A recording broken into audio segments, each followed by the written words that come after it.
PoliceBoost.com. How can I help you? Hi, my name is Owen McKinnon, and I was referred to you from someone that knows you guys, and they told me to give you a call to let you know what's going on.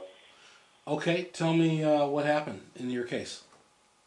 Okay, on January the 24th, I was with my fiance, and we was in a hotel room, and a security officer came to the door after 12 o'clock, and he banged on the door, and he told her to open it up. She refused, and after like 5 times of him saying open it up, when after she explained that she wasn't dressed and she wanted to know why he wanted the door open, all he would say was open up the door. Then she called the manager, and the manager said that he didn't know why the security officer was, banging on the door asking for her to open up the door. So then when she said that she had called the manager, he said he was going to call the police. He called the police. She told him she was calling the attorney because we are prepaid legal members. Do you know what that service is? Yes, I know exactly what it is. So Okay, and so we called the prepaid legal attorney.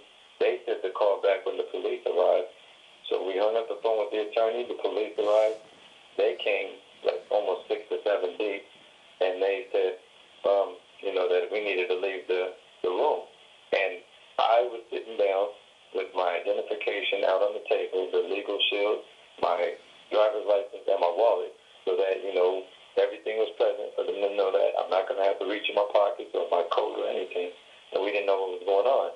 So when I told them I wanted to call my attorney because they arrived, they told me they didn't give a fuck about my attorney or me, and they picked me up out of the chair, threw me on the bed, handcuffed me, and escorted me out of the hotel.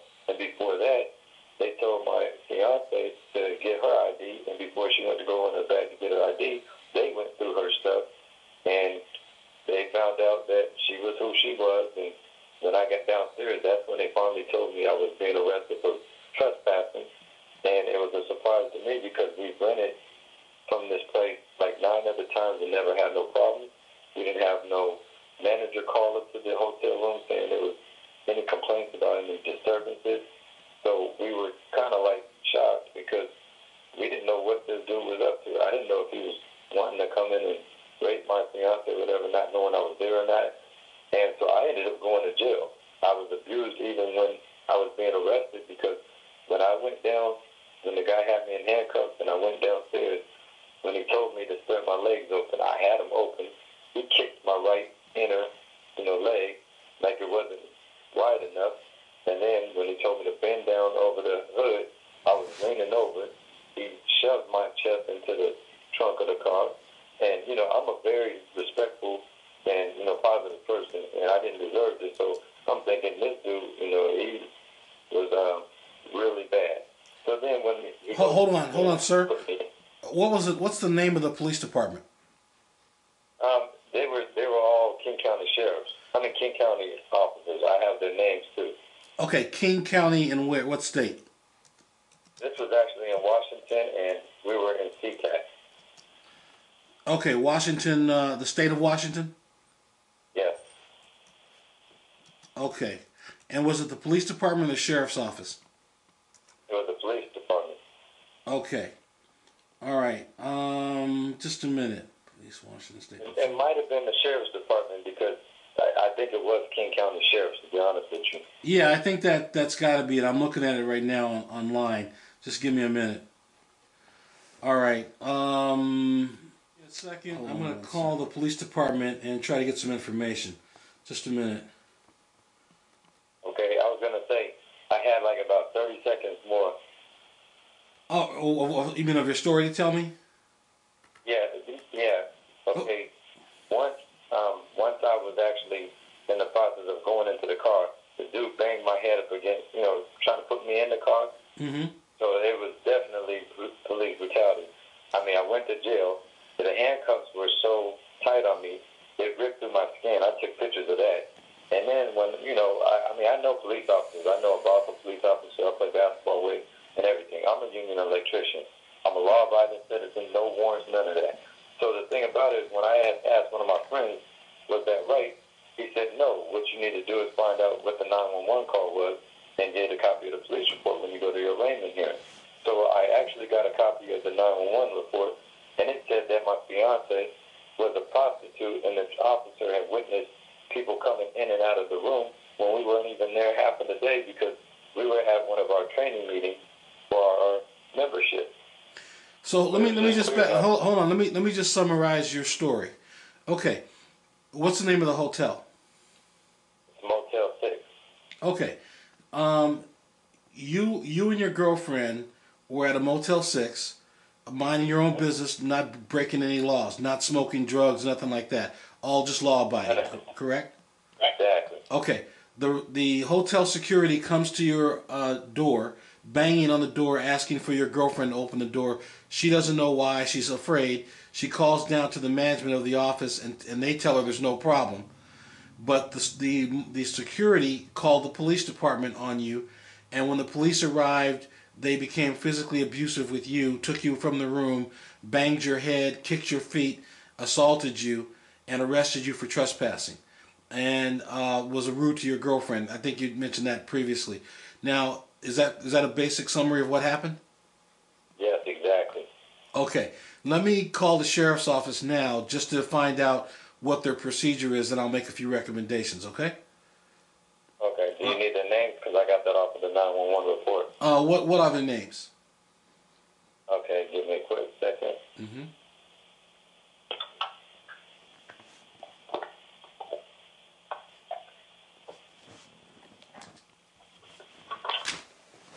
Okay, one's name is Kevin, Kevin, Showblom, Shoblom.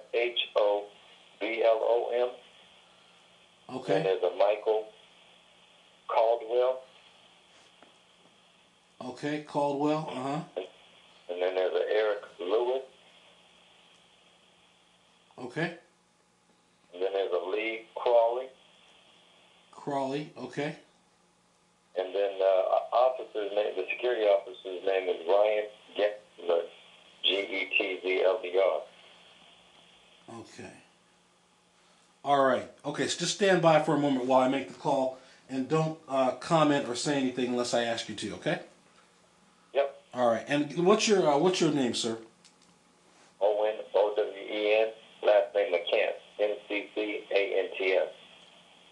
McCants. Okay. All right, Mr. McCants. Just stand by for a minute.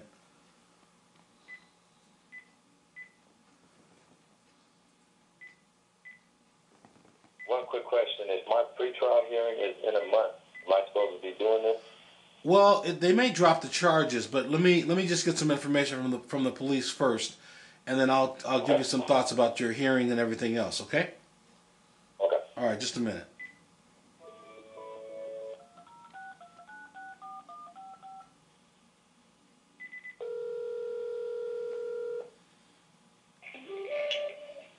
King County Sheriff's Office. Yes, ma'am. I am recording my call, and I'd like to be directed to someone who can help me with an internal affairs complaint. All right, just a moment. Thank you.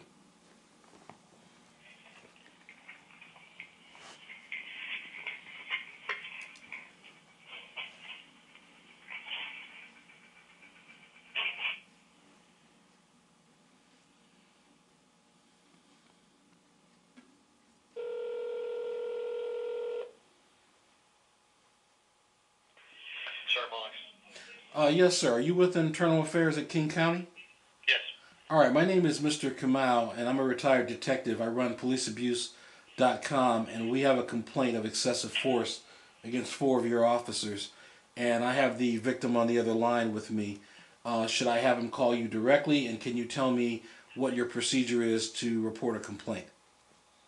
The person can call directly into the office, or they can go onto a web site that we have for the King County Sheriff's Office, and there's a complaint section, and there's a PDF file there that they can actually just fill out and write in or type in the narrative about what the complaint is, and then email it to us.